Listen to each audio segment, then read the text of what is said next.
Assalamualaikum Bang Dula. Waalaikumsalam warahmatullahi wabarakatuh. Aduh, apa kabar Bang Dula? Sehat selalu Bang Dula pagi ini ya, hari Jumat. Alhamdulillah sehat. Masya Allah. Nih Bang Dula, saya baca ini ada 3 berita disajikan di sini Bang ya. Karena ada forum Front Kedaulatan Negeri. Nah ini bagaimana kiprahnya? Front Kedaulatan Negara.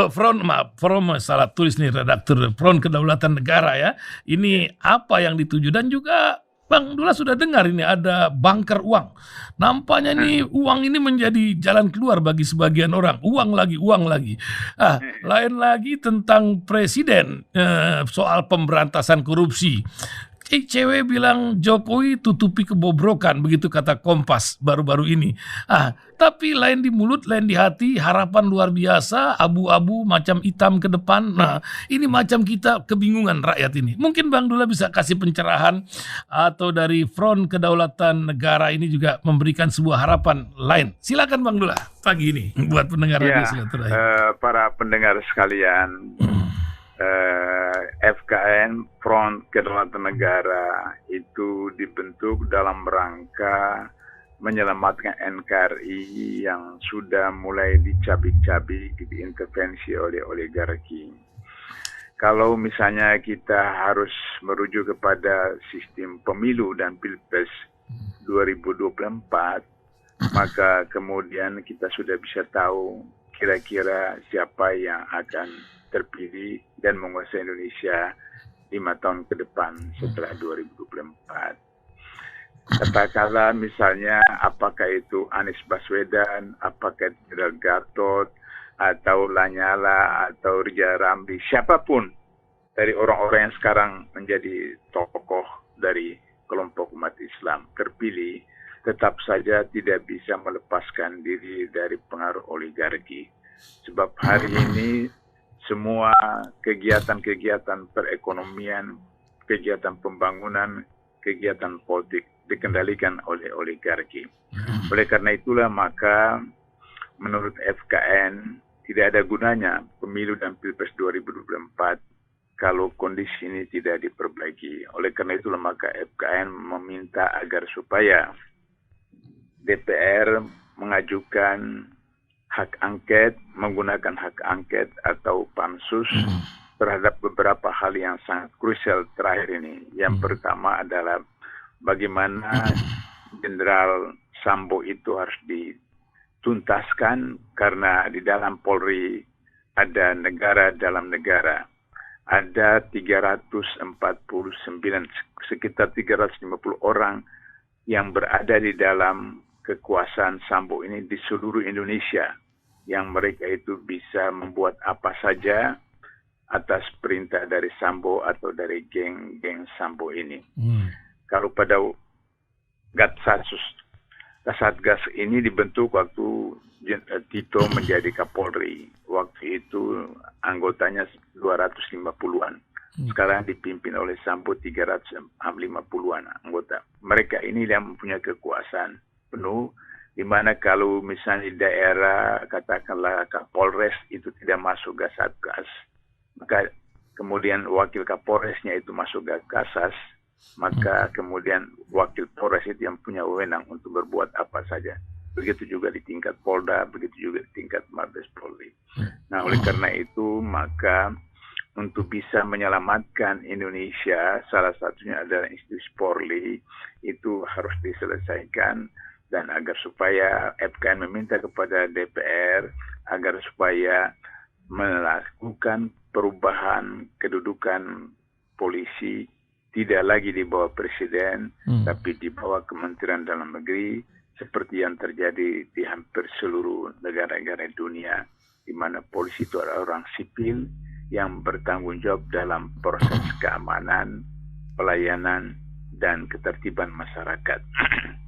Nah, ketika ada institusi di dalam institusi, maka kemudian kita lihat ketika tim Mabes Polri melakukan OTT atau melakukan penyitaan di rumah Jenderal Sambo, ditemukan ada 900 miliar di dalam rumah Jenderal Sambo. Itu baru di satu tempat, belum lagi di tempat-tempat yang lain yang kita belum tahu apakah para penyidik dari Mabes Polri sudah melakukan hal yang itu, tapi yang sudah terpublikasi yaitu di rumah jenazah Sambo di Duren 3, Jakarta, ditemukan 900 miliar.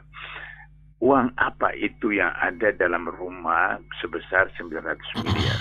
Nah, kita tahu bahwa berbagai media massa khususnya disampaikan oleh Menko Polhukam Mahfud MD bahwa ada judi online, ada kegiatan yang disebut dengan narkoba, ada yang disebut dengan kegiatan-kegiatan mafia yang seterusnya, sehingga kemudian terkumpullah uang-uang seperti itu.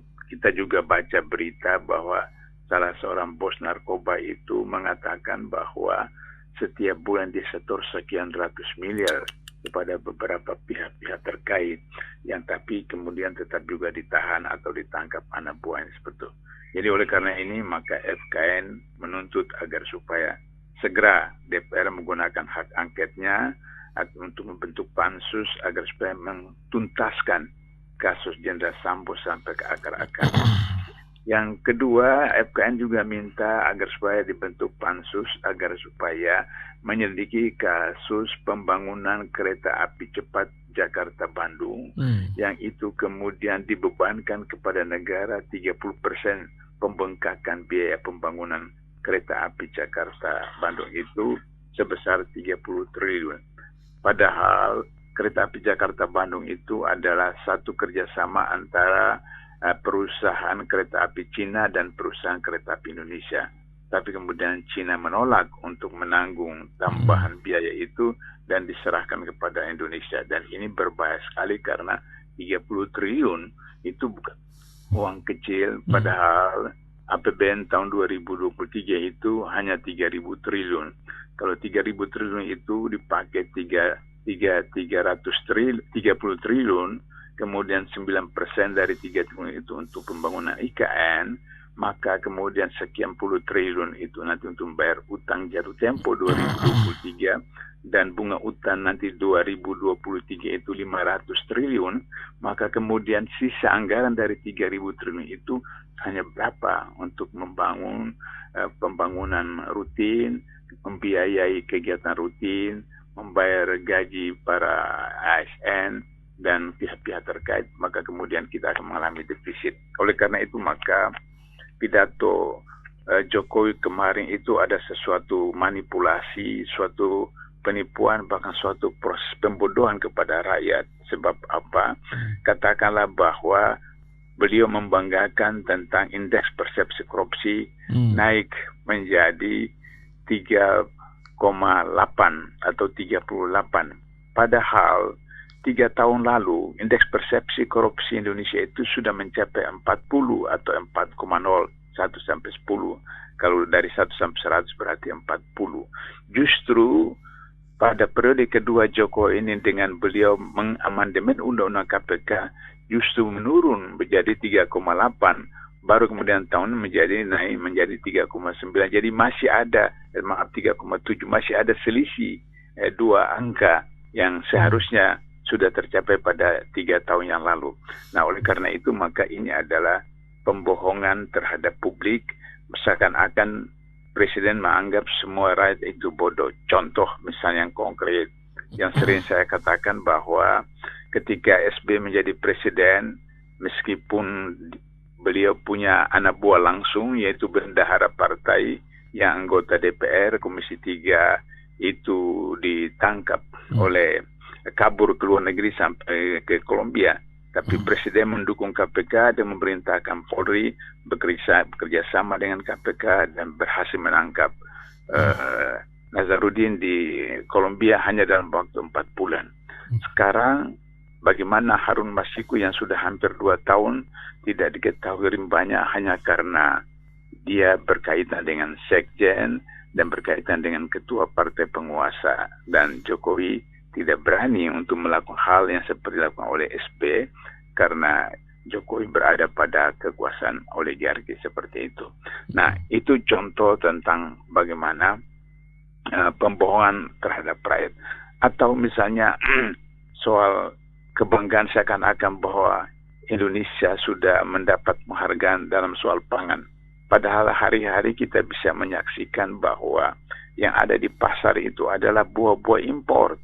Buah-buah impor dari Thailand, buah-buah impor dari beberapa negara termasuk Cina, sayur-sayur dari luar negeri dan seterusnya. Dan kita masih mengimpor garam dari Cina, India, dan Australia. Sehingga ini juga merupakan pembohongan terhadap masyarakat, terhadap rakyat dan seterusnya. Nah, oleh karena itu, maka jika kita ingin menyelesaikan bangsa dan negara ini, seperti dianjurkan oleh FKN, segera melakukan sidang umum istimewa MPR, kemudian sesudah itu kembalikan kepada Undang-Undang 45 yang asli, maka kita tidak perlu lagi utang sampai bermiliar-miliar dolar atau beribu-ribu triliun, karena kita kaya dengan laut, kita kaya dengan minerba, kita kaya dengan hutan, dan dilakukan oleh anak negeri sendiri sesuai dengan ketentuan pasal 33 Undang-Undang 45, yaitu dilakukan oleh BUMN, BUMD atau UKM dan UMKM dan koperasi.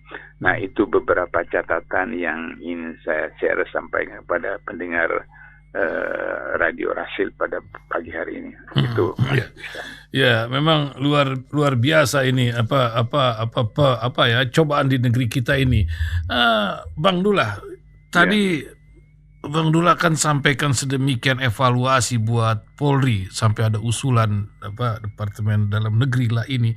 Tapi di lain pihak ini ada sebuah titik yang sedang berusaha kembali kepada dui fungsi TNI ini. Bagaimana Bang Dullah? Ini Tempo ini bikin karikatur kepada ASN, kayaknya Pak Luhut lagi bawa para TNI ke sana. Entah macam mana lanjutan dari pertemuan Sentul atau gimana? Gimana Bang Dullah melihat ini, Bang? Saya dulu ketika berada pada posisi sebagai Ketua Umum PBHMI tahun 79 sampai 81, beberapa kali saya bertemu dengan almarhum Jenderal Nasution, Pak Nasution, karena rumahnya Tikumar itu tidak jauh dari Sekretariat PBHMI Diponegoro. Saya kira kalau tidak salah 3 atau 4 kali saya silaturahmi ke rumah beliau dan saya bicara tentang difungsi karena dianggap itu ide Jenderal Nasution. Kata Pak Nas waktu itu buat saya, difungsi ABRI itu tidak seperti yang diterapkan oleh Soeharto itu. Yang dimasukkan di fungsi ABRI itu adalah bahwa tentara-tentara itu atau polisi itu punya kesadaran politik dalam bagaimana memperhatikan kondisi bangsa, negara, mereka di kampungnya, di daerahnya, kecamatannya, kabupaten, provinsi. Tidak harus mereka masuk di dalam jabatan menteri. Sehingga demikian maka terjadilah apa yang disebut pada zaman Orde Baru itu kekuasaan dikuasai oleh TNI Angkatan Darat. Dan kemudian kita tahu pada waktu Orde Baru itu mulai dari presiden sampai di tingkat daerah, bupati, wali kota di seluruh Indonesia itu Angkatan Darat. Kemudian Angkatan Udara tidak berperanan, Angkatan Laut tidak berperan, apalagi polisi. Sehingga akibatnya ketika terjadi reformasi, maka terjadilah pembalasan yang dilakukan oleh para oligarki, di mana kemudian tentara disuruh masuk barak, kemudian polisi dijadikan sebagai alat kekuasaan dari oligarki yang kemudian itu bertentangan dengan jati diri polisi itu sendiri. Polisi itu kan dalam konstitusi itu adalah orang sipil yang bertanggung jawab dalam ketertiban, keamanan, menjalankan fungsi-fungsi pelayanan, pengayom dan seterusnya. Bukan ada tugas kombat atau tugas militer. Tugas kombat militer adalah tetap saja TNI seperti itu. Maka akhirnya dalam teori sosiologi disebutkan power tend to corrupt. Jadi kekuasaan itu cenderung kepada korupsi. Nah, jadi polisi diberikan kekuasaan sedemikian rupa di bawah langsung presiden, maka kemudian terjadilah kerajaan-kerajaan Sambo dan seterusnya itu. Mereka punya senjata yang luar biasa, bahkan kemudian punya panser-panser dan seterusnya. Senjatanya lebih canggih sekarang daripada TNI, yang padahal itu tidak dibenarkan oleh Undang-Undang Dasar 45 yang asli. Nah, oleh karena itu, maka kalau mengembalikan kembali kepada TNI, polisi itu nanti mengembalikan lagi pada pola Orde Baru. Yang benar itu adalah waktu merdeka. Waktu merdeka itu atau ketika Masyumi berkuasa tahun 50 sampai 55 itu adalah polisi di bawah Kementerian Dalam Negeri karena mereka itu orang sipil, hanya punya tugas dalam khusus pengamanan ketertiban. Saya 15 tahun di Malaysia, saya 3 tahun mengajar di Singapura. Semua polisi di sana dan beberapa negara yang ada di bawah bekas jajahan Inggris, itu polisi ada di Kementerian Dalam Negeri. Sehingga dengan demikian maka kita lihat, kalau misalnya di Malaysia atau Singapura itu negara-negara bekas jajahan Inggris, kalau ada tilang di jalan raya, tilang itu bisa dilakukan oleh polisi, bisa dilakukan oleh LHJR, tapi proses penyelesaiannya bukan di kantor polisi, tapi di kantor LHJR. Indonesia terbalik, yang melakukan tilang itu polisi, tapi kemudian penyelesaiannya juga di polisi, dan itulah yang kemudian menjadikan polisi itu menjadi mafia karena semua keuangan Departemen Perhubungan itu diambil oleh polisi berupa SIM, berupa STNK, berupa BPKB, dan itu kemudian tidak dilepaskan dan harus dikembalikan kepada asalnya, kepada Kementerian Perhubungan seperti itu. Nah, jadi power tender corporate itu membuat mereka kemudian hanya berkuasa. Maka kemudian penangkapan narkoba, katakanlah 10 ton. Yang dibakar itu mungkin 5 ton yang diekspos. 5 ton itu tidak dibakar. 5 ton itu kemudian dipakai untuk bisnis. Ada orang yang ditahan di lapas. Itu menceritakan bahwa mereka disuplai narkoba, dan narkoba itu diproses di dalam. Seperti katakanlah di Cipinang Lantai terakhir, itu ada pabriknya di sana seperti itu. Sehingga orang-orang yang masuk di penjara untuk mau bertobat dan seterusnya, disuplai narkoba dari dalam dan seterusnya. Maka kemudian tetap saja menjadi bandar narkoba. Bahkan Anda bandar narkoba yang ditangkap dalam penjara, dia tetap mengendalikan proses bagaimana pengedaran narkoba seperti itu.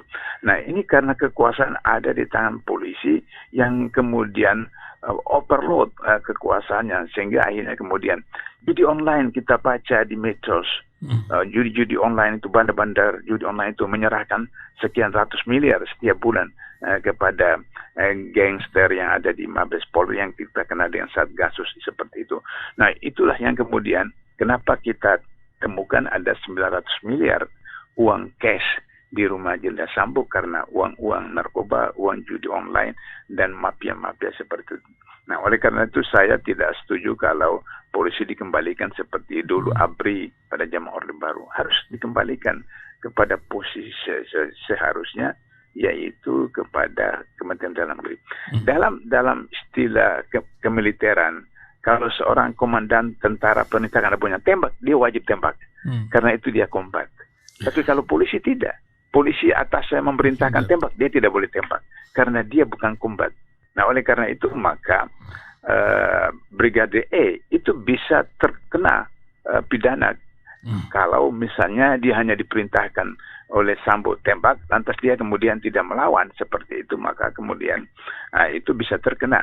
Tapi kalau dia sudah mengatakan tidak dan terus kemudian diancam, kalau kamu tidak tembak, saya tembak kamu, maka Brigade E itu bisa bebas karena melaksanakan perintah atasnya, yang kalau tidak dilaksanakan dia bisa kena ancaman.